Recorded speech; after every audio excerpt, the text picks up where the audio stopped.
If your dream is to be a hitman for a Mexican drug cartel, you've got to start young.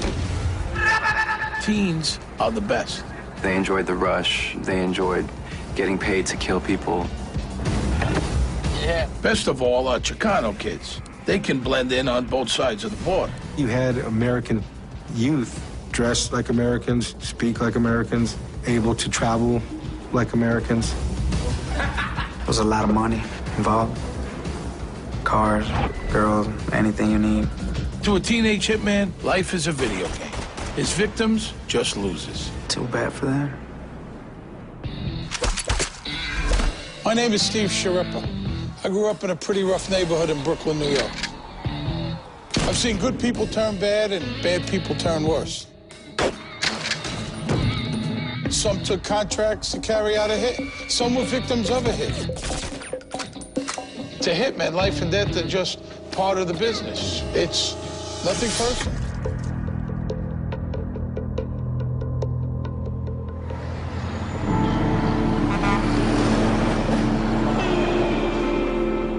It's December 2005. It's a sunny afternoon in Laredo, Texas.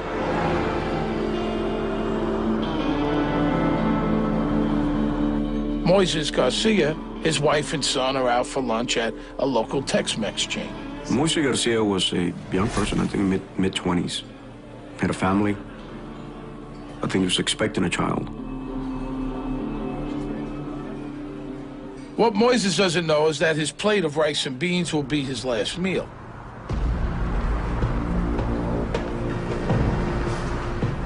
Those three kids circling the block are assassins. They're pros. They've been looking for him. That kid with a pistol is Rosalio Reta, an American teen from Texas. Rosalio Reta is very short, stocky, and has a very peculiar look to him. His nickname was Bart, because they said he looked like Bart Simpson.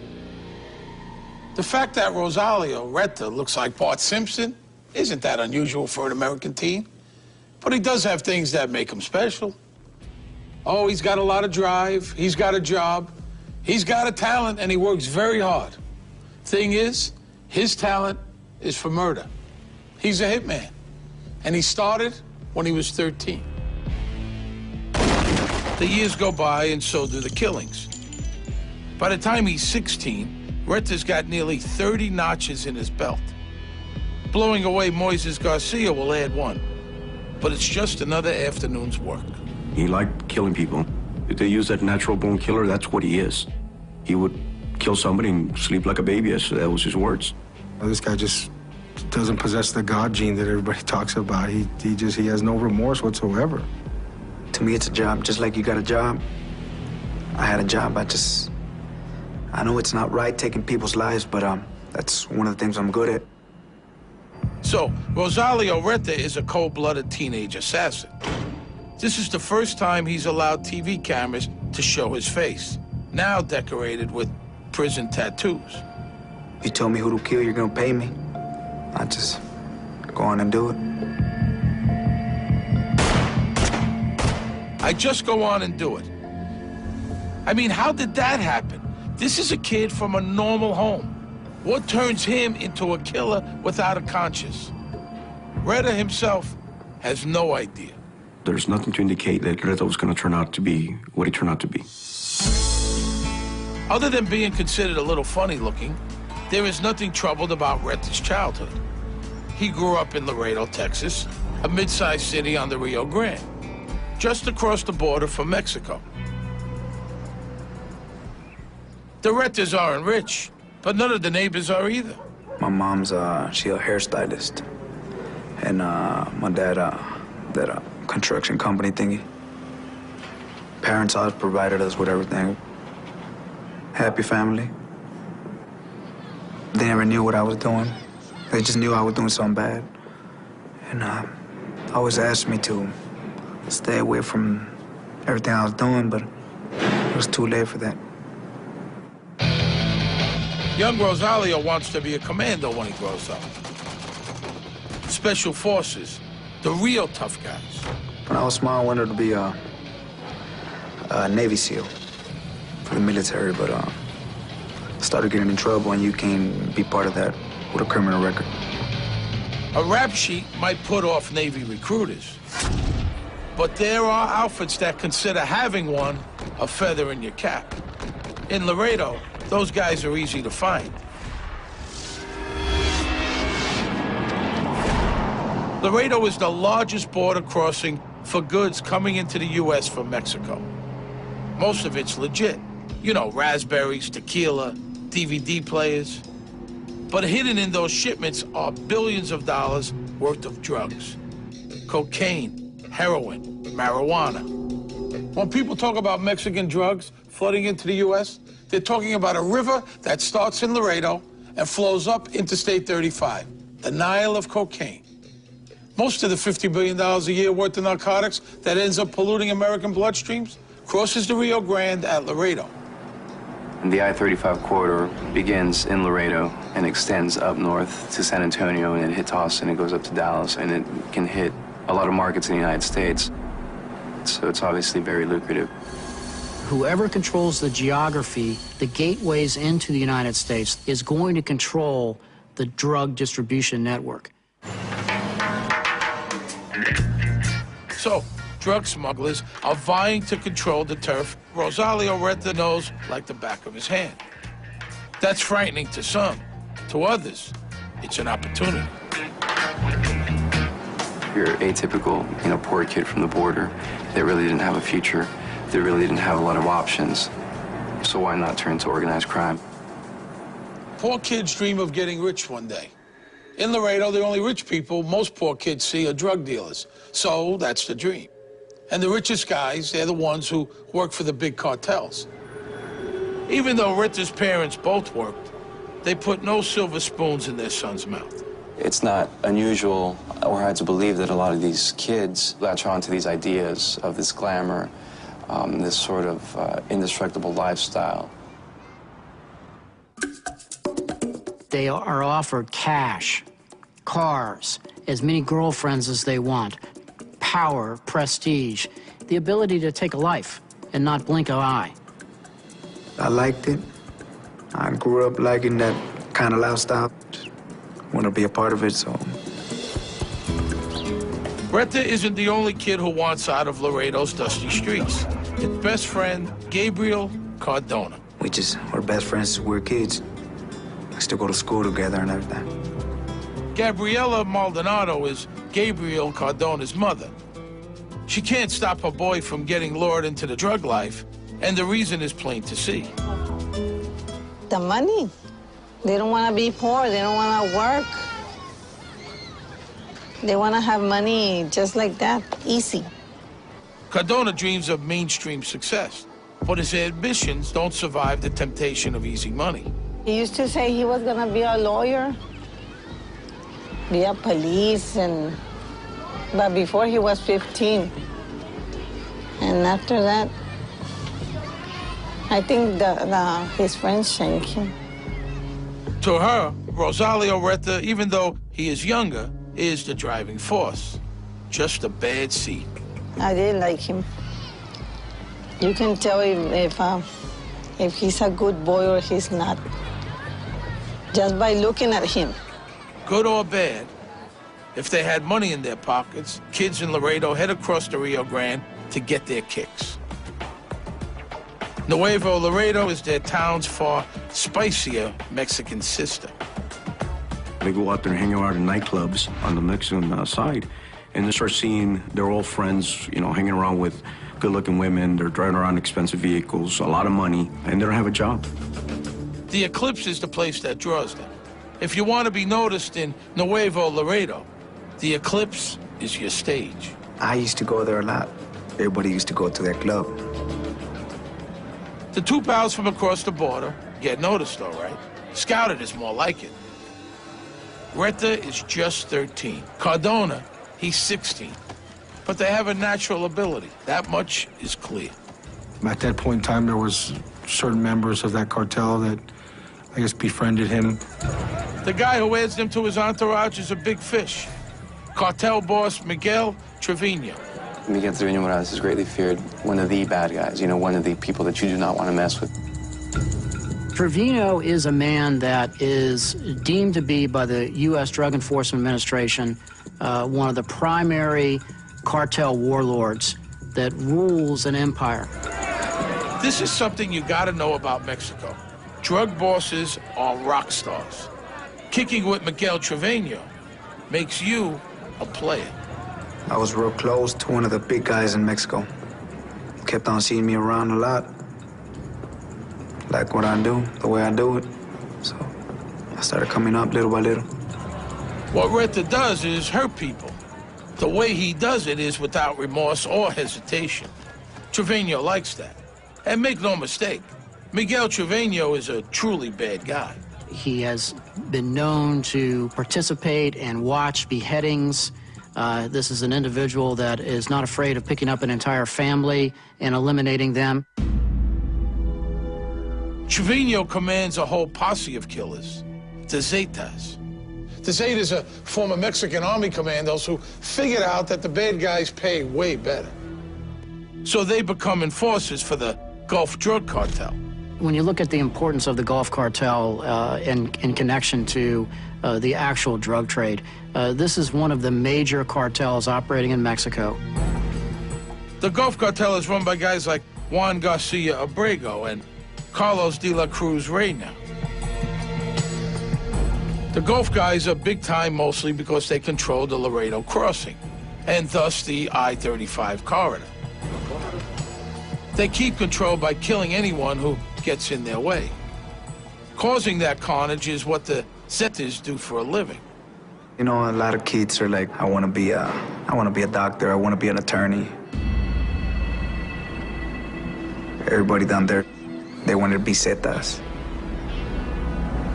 I want to be a Zeta, I want to be a Zeta. For Reta and Cardona, their childhood wishes come true. Trevino decides the boys have the right stuff to kill for the Zetas. But why do the cartels recruit teenagers? Why send boys to do hitmen's work? Cartel bosses like Miguel Trevino have given that a lot of thought. It's a question of psychology. Teens don't think about consequences. Their moral sense is less developed. But these teens' biggest appeal to Trevino is a special something other Zeta wannabes don't have and can't get: American passports. They can travel, they can mix, intermingle with other people here. They can themselves recruit other friends of them. Combine those Yankee passports with a taste for homicide and you're a top draft pick for a Zeta death squad. Reta and Cardona think murder is so much fun they do it for kicks. Cardona's first killing is a drunk he shoots in the face just to see what it was like. Trevino tests Reta too. I just wanted to see where you were at. You're able to kill someone. A lot of people say a lot of things, yeah, I'll do this, I'll do that, but when it really comes down to it, I'm not gonna do anything. In Mexico's narco culture, killing someone isn't just business. It's how you send a message to your victims' compadres. This is what'll happen to you if you don't get out of our way. Victims aren't just killed, they're tortured and butchered. Heads are sawn off, bodies dismembered, toyed with, and then burned in oil drums. They call that a guiso or a stew. So what's the test Trevino gives Reta? They grab a guy they're having problems with and tie him up. Then Trevino hands his jewel pistol to a 13-year-old Rosalia. So I just killed him. Stepped into a different world. It all changed. But at first, yeah, I started liking it.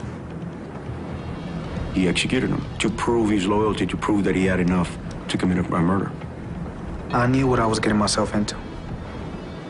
I wasn't a kid anymore at that time. It turned out that this 13-year-old was not your average kid. Rosario Reta has the raw material to be a cartel killer. But at 13, he doesn't have the skills to fit in with the feared Zetas. Miguel Trevino plans to develop his protege. Reta is gonna be a star. He'll be the last one a lot of people see.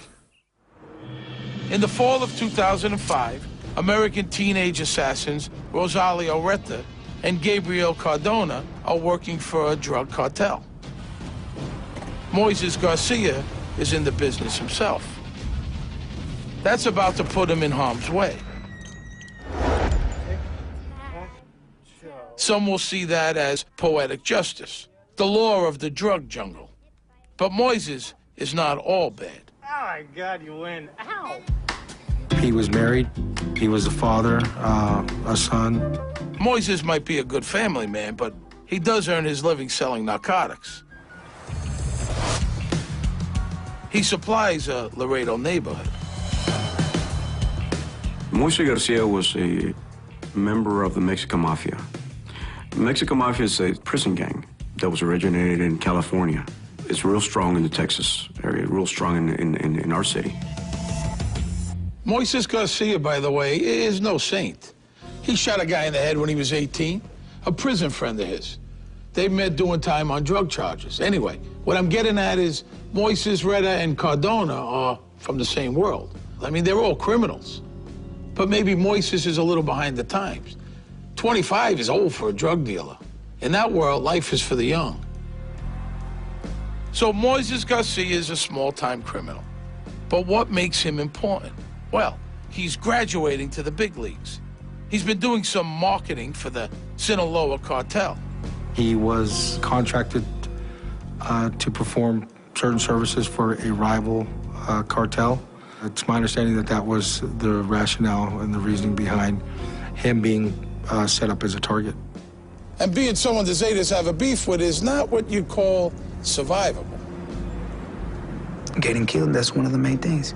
If you get step on someone's toes, you're gonna get killed. Garcia is about to become a fatality in an old-fashioned turf war. That I-35 drug corridor? Just because the Gulf Cartel has a lock on Laredo doesn't mean the other guys won't try to muscle in. Chapo Guzman runs the biggest cartel in Mexico, the Sinaloans. They've got a near monopoly on supply, but they don't control any border crossings. They go to war to grab Laredo from the Gulf Cartel. When the Sinaloan cartel tries to move in on this area, you have a traditional power struggle that unfolds. There's a huge infighting and rivalries begin to exist. It was our territory right there, so they can't just come and try to take over like that. If you want somebody's criminal empire, you don't ask nicely. It's blood in the streets, and we're talking buckets. I started killing people, trying to get us out of the way. There's a bloodbath going on back then. I think Nuevo Laredo had over like 300, 400 murders in about a 6-month span, and it was out of control.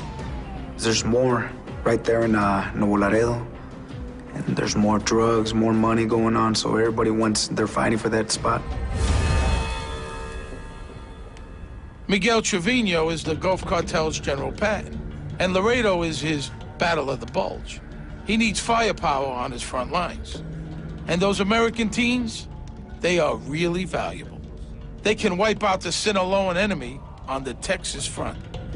Trevino took a very personal interest in hand-selecting the individuals that were going to be used, spending a lot of time with them, grooming them along like any good Special Forces officer would with his close combat team. So when he's 14 or 15, Retta finds out he's won a Zeta scholarship to assassin school. If this is your dream, here's how you get the good news. They grab you off the street, stuff your head in a bag, and take you for a long ride. It's like winning hell's lottery. Every 100 people, they only gonna pick one. And I was one of them.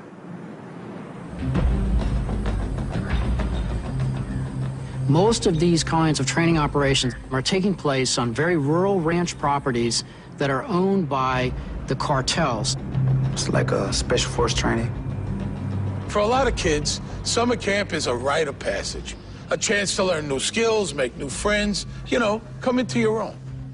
At Camp Zeta, Retta meets new people and picks up some awesome new skills. Firearms, knife fighting, hand-to-hand combat, beheadings. He's not so wild about stewing people, though. Hates the smell. learn how to use any type of military weapons, hand-to-hand combat. The main thing is show you how to kill. Like it does for a lot of kids, camp matures him. Comes in a punk and he leaves an assassin, an experienced assassin. Killing people, doing this, it's, like I say, it's a job. Retta takes to being a sicario like a coyote to an overfed chihuahua. In no time, he's on the Zetas A team. The killers they save for really important jobs. There was only like 150 in all Mexico of us. So we just go for like big people, not a nobody. When he first began, I mean, he was a tremendous asset because of the skills that he brought into the organization. He gets busy real fast. He and his fellow campers join the war and show those Sinaloan drug runners no mercy. That's what you do every day over there in Mexico. Every day, on a daily basis, you probably kill like 5, 6 people a day. But Miguel Trevino doesn't need the American teens in Mexico. The battle's over Laredo, remember? And it's on the U.S. side that Retta, Cardona, and their American passports can really have an impact. Miguel Trevino Morales would send these cells that were already in Laredo, U.S. citizens, to take out rivals from the Sinaloa cartel. So in 2005, the big boss Trevino sets up a couple of teams of hitmen in Laredo. He makes Gabriel Cardona a manager and gives him 2 of his homeboys, Retta and Jesse Gonzalez, as triggermen. The 3 sicarios, that's what cartel assassins are called, live together in a nice house, rent-free, kind of like the Real World or the Monkeys or something like that. Anything they earn, and they make a lot, is pocket money. And money for these guys is a big deal. Their handlers would rent safe houses for them, and they would stay there, and that's where the communication would take place. There were vehicles that were purchased by the cartel for them to utilize in the murders. They were provided weapons, food, and cell phones. Their weekly salary was $500 per person, and that was just to be on standby. And all this would be obviously be paid for by their handlers, by Miguel Trevino Morales. We had a normal life. We're doing everything a normal person does. We just, once you get caught, you gotta go and take that person out.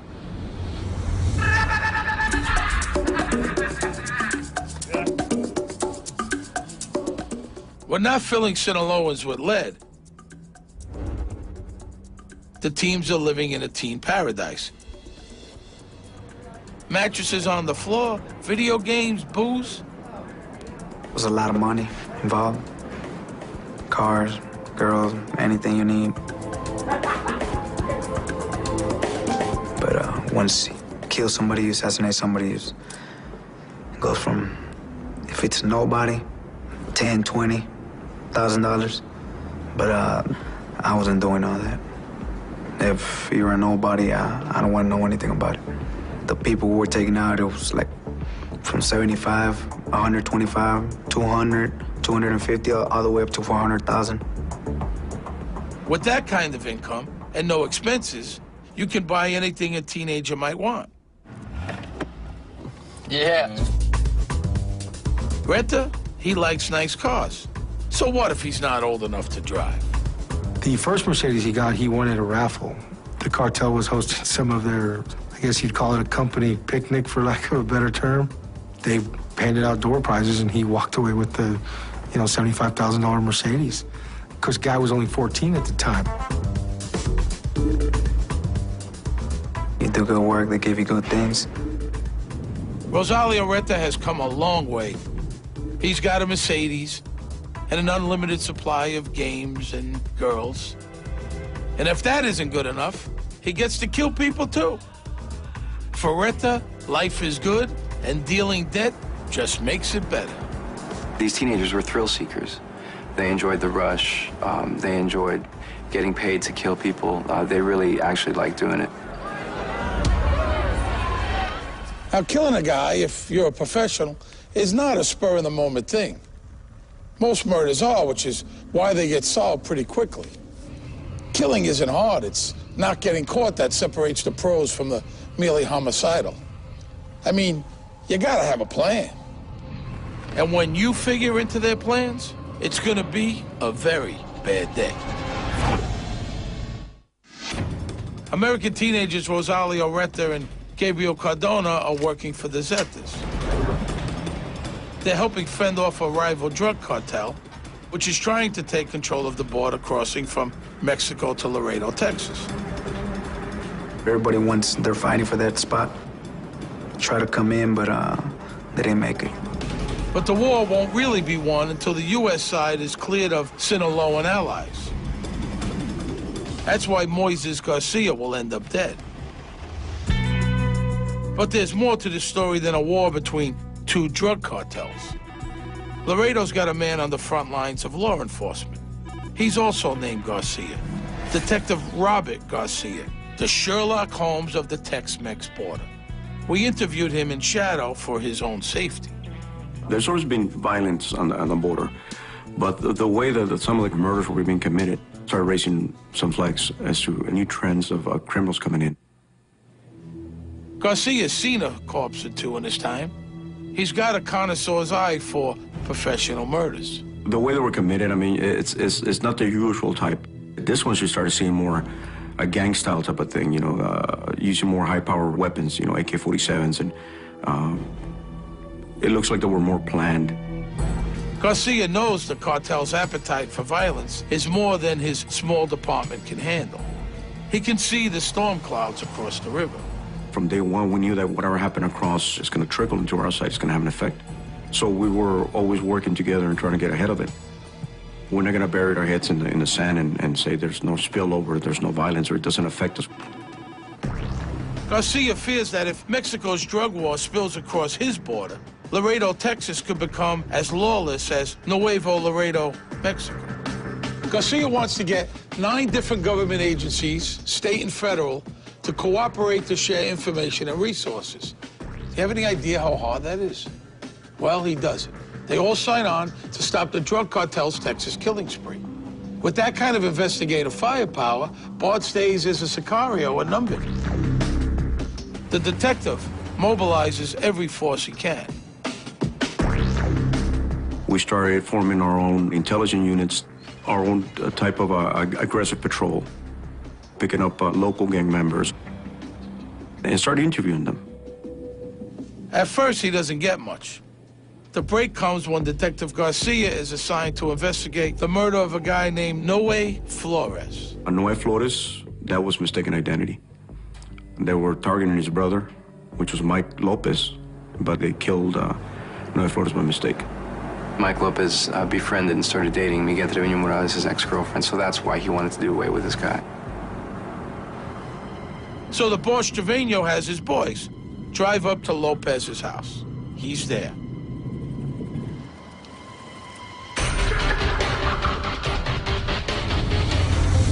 Bang, bang, bang. Easy peasy. He was shot at least, I want to say, a good 6 to 8 times. You know, they leave thinking that they got Mike Lopez. Only one little problem. They pumped the wrong guy full of lead. Mr. Flores, unfortunately, was at the wrong place at the wrong time. Swapping cars a few blocks from a hit is one of those things they test you on at Camp Zeta. It's textbook getaway technique. But if you go to Academy for Assassins, they make sure to remind you not to leave evidence behind. If killing the wrong guy was the only screw-up, it would have been no big deal. But the teen sicarios, they're having an off day. Anybody who's got teenagers knows it's way easier to persuade them to murder total strangers than it is to get them to clean up after themselves. There's a pack of cigarettes that are left behind with a print, comes back to Retta. The breakthrough that actually helps us break not only this case, but subsequently all the cases, was a piece of paper that was left behind. Now, that little receipt was for a pay-as-you-go cell phone top-up. Oops. So, Garcia's got a set of prints and a cell phone receipt. The receipt leads Garcia to a tattoo parlor. He leaves his business card. The owner tips off Retta. A few days later, the detective's phone rings. Garcia. He doesn't recognize the voice. Yeah. He says, I have an understanding you're looking for me on BART. You better stop investigating the murders, or, we're gonna kill you and your family. You don't know who you're messing with. Just calm down. Tell him to stay away. Because I didn't want to do anything to him. I wasn't really worried about the rest of the homicide detectives because they're all naive and green, so he was the smartest one of the whole lot. So that's one we had to watch out for. So yeah, we knew where he lived, where he ate, everything. That was daily schedule.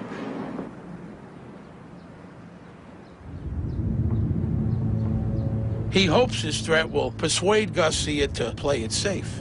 Once he killed law enforcement on the U.S. side of the border, our hell's gonna break loose. So the only way I was gonna take him out too is if he got in my way.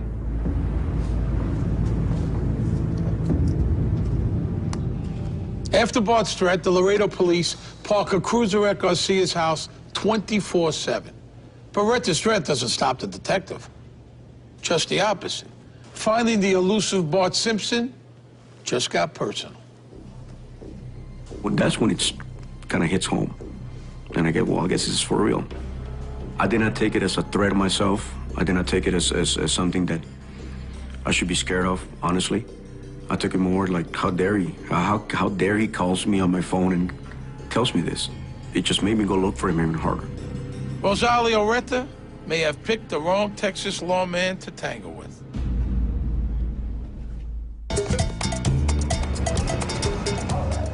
The war between two of Mexico's powerful drug cartels is spilling over onto American streets. The bodies are piling up on both sides of the border. 1, 2. Moises Garcia is a successful businessman with a family in Laredo. He's near the front lines, but he thinks he's under the radar. He's wrong. His business is selling drugs. Cartel kingpin Miguel Trevino has decided Moises has got to go. Why? Moises has been selling drugs supplied by the Sinaloa cartel. That makes him a traitor. He's working with the Sinaloans, but his homies are allied to the Gulf cartel. Bad move. Moises Garcia was alleged to be an operative for the Sinaloa cartel, whereas some hits were for personal reasons. That seemed to be directly because of business. In Miguel Trevino's campaign to wipe out any Sinaloan troops in Laredo, Moises Garcia is just one of a long list of foot soldiers who have to die. Trevino sicks his sicarios on him. It's a job. Just like you got a family you got to feed, I got one too. And so does Moises Garcia. It'll be the last thing he ever does. It's Thursday, the 8th of December, 2005. Moises Garcia and his wife and son are out for an early dinner. It's a friendly venue for a last meal. Things have been breaking Garcia's way for a while. But all good things come to an end.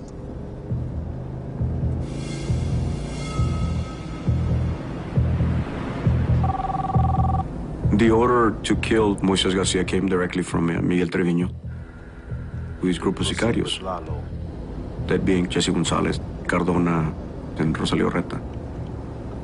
They wouldn't do the killing unless it was ordered directly by him. Even a run-of-the-mill pop like Moises Garcia is meticulously planned. The targets were assigned. Sometimes they would come in with a package with their name or photograph. I'll look it up. I'll find where he lives, what he drives, where he works, family, everything. For a couple of days, until they tell me to kill him. That's what he enjoyed, the surveillance and the tracking down. He enjoyed the hunt. You would follow them around Monday through Friday. You know, Monday he picks up his daughter at 3:30. You know, always has lunch at such and such place. You know, is home typically by this time. Might stop off at this bar.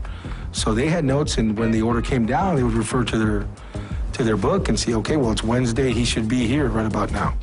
The tactics they were using was very impressive. They knew where he lived, and they set up surveillance at his house. It was an apartment. But they were never able to catch him when he left. The problem with tracking down a drug dealer like Moises is he just doesn't keep regular hours. Luckily for Retta and crew, he does drive a distinctive car. Look, right there, right there. They were driving around, they spotted his vehicle. He was driving a white Lexus at the time. They located him at a restaurant where he was having lunch with his wife and one of his kids. Moises Garcia is a dead man noshing. You can see it, too, on the video. You see this Bronco just, you know, circling the place 2, 3, 4 times, waiting for Moises Garcia to leave. The boys don't care that Moises is with his son and pregnant wife. Having a kid there just makes it easier. He's less likely to return fire. During the meal, Moises gets a phone call. Duty calls. Lunch is over. Tip-off or setup, we'll probably never know. Moises doesn't tell his wife why, just says, hey, it's time to go. But the Predators have had all the time they need. They've picked a spot and a strategy. Boom, boom, boom. Training. It pays off when you're under pressure.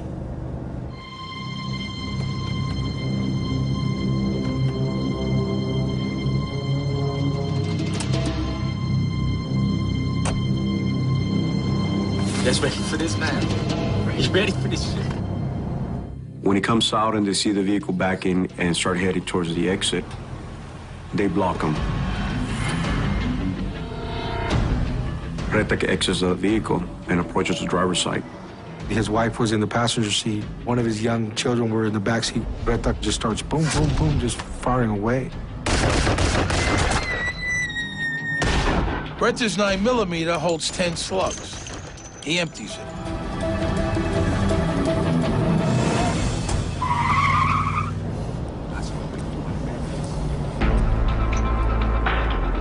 Awesome is what Rosalio Retta calls it.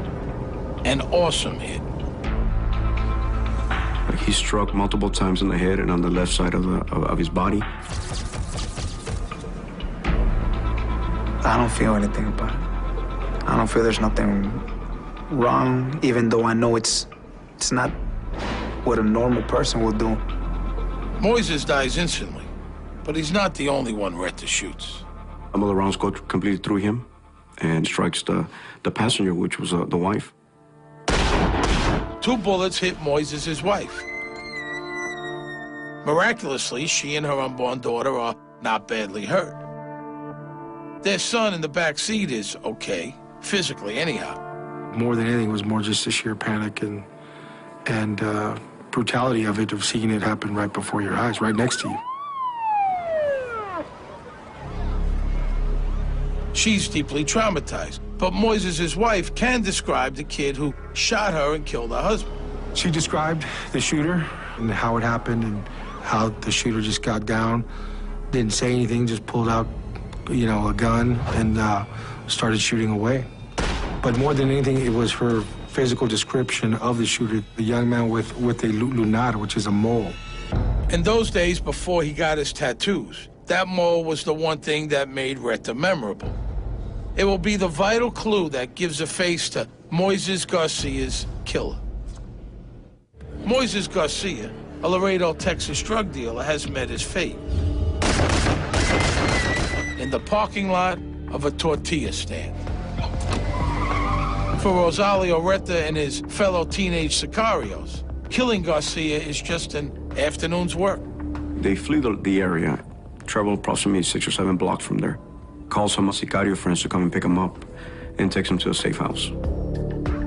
The boys don't think Moises was important. They were wrong about that. And killing him in front of his family was a big mistake.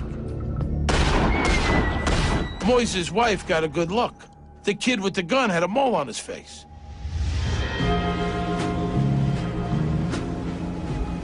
Retta crosses the river to lay low in Mexico for a bit. Cardona and Gonzalez stay in Laredo, but they move to a new safe house in a nice neighborhood. Bad move.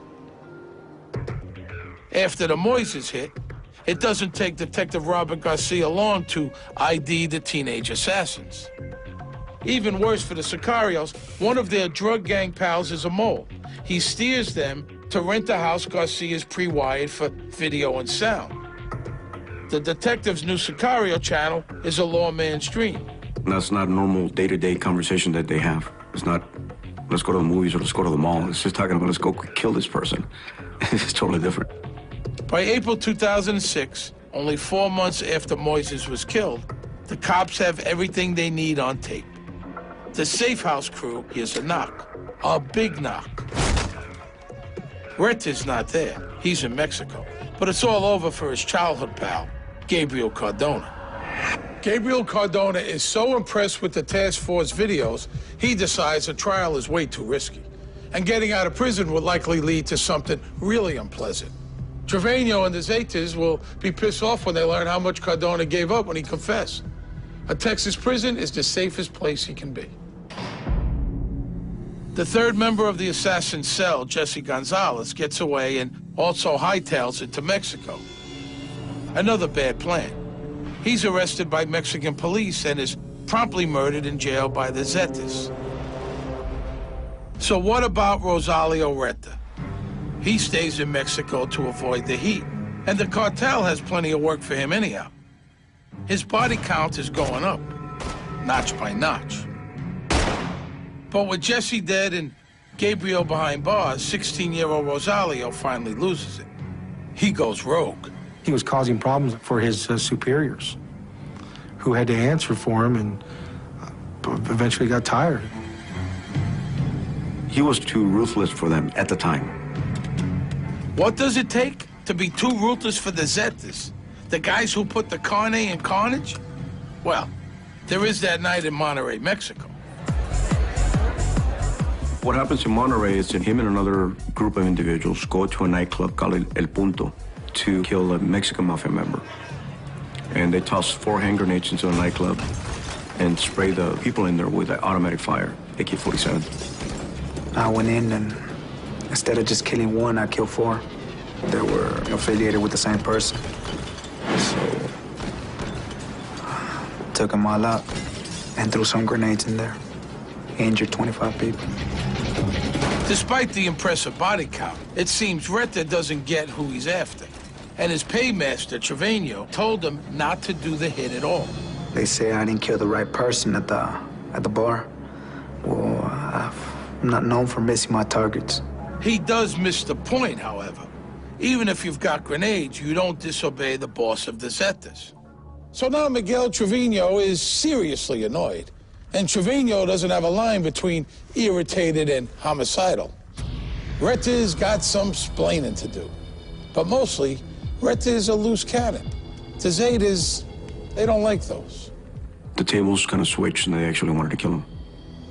That's a shame of it all here, too, is, you know, these kids, they're disposable as a razor blade to these cartels, you know. Once your use is done, you're done. So here's the story of what happens next. It's the one Reta tells anyhow. 2 Sicarios stuff him in the trunk of a car. They're headed to the desert. Reta knows this drill. Things are looking very bad. Reta's Camp Zeta skills come back. He kills his captors and run for it. But the Mexican cops bring him down. He ends up in a Mexican jail. He knows the Zetas will kill him if he doesn't get out fast. Jesse Gonzalez only lasted a few days. If I would have stayed over there, eventually they were gonna kill me. But that's one of the things that comes with it. You want to be part of a certain group. Once you get caught, you're gonna be locked up or you're gonna be dead, so it didn't really matter. Reta's got one hope. There is one person he knows who would like to see him alive and who could keep him out of the stew pot. You guessed it, Detective Robert Garcia. Bart. He's happy to hear from Bart. And just like that, he's out of Mexico and in a Texas jail. He comes across the border the day after he turned 17. Well, I liked what I did. I killed my first one, and I liked it. I felt like Superman. Really? Why? Because I killed someone. I'm sitting in front of this 17-year-old kid, and he's telling me all he's done, and he's telling me how he's doing it, and the way he feels. And the only thing I can think of that I got my own 17-year-old kid at home, and I'm upset at him if we don't cut the grass. And you know, it's hard to describe, you know, what I'm thinking. That is like, what makes him think this way? What makes him turn out to be this way? They put me as a monster. That I killed innocent people, I kill everybody just because I can, just because I'm able to do it. That's not true. I don't kill no innocent people. If you don't know anything, you ain't got no reason to fear anything. In the end, Retta cops to 30 murders in Mexico, more or less. It was only a number, because I'm not really sure. He won't confess to killing anyone in the U.S., but that print he left in the No Way Flores getaway car sinks him. Convicted in the Flores case, Retta finally admits to killing Moises Garcia. Combined sentence, 70 years. That's 4 times the 17 years he spent on the outside. Moises Garcia, his son and his daughter, born a few weeks after Moises died, they got life without a dad. Retta never showed any kind of remorse towards the murders that he committed or the victims he left. To compare him to other criminals, you can't. His thinking is totally different. He's a psycho. He's scary. He's a scary person. I mean, even though he's a young kid, he's just one of those ones that you get to fear when you sit in there and talking to him. And what about Miguel Trevino? He and the Zetas break away from the Gulf Cartel in 2009 and go to war against their former compadres. As of 2011, Trevino is still one of the most wanted men in North America.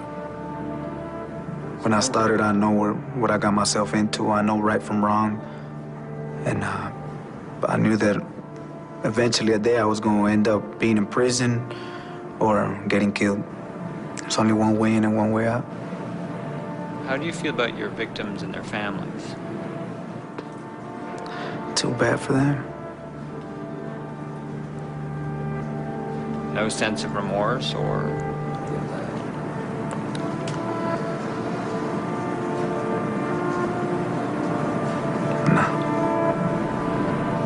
And that war over who gets the money that cascades south from American drug users, well, that's still going on. What's happening now makes Retta and Cardona look warm and fuzzy. And that, my friends, takes some doing.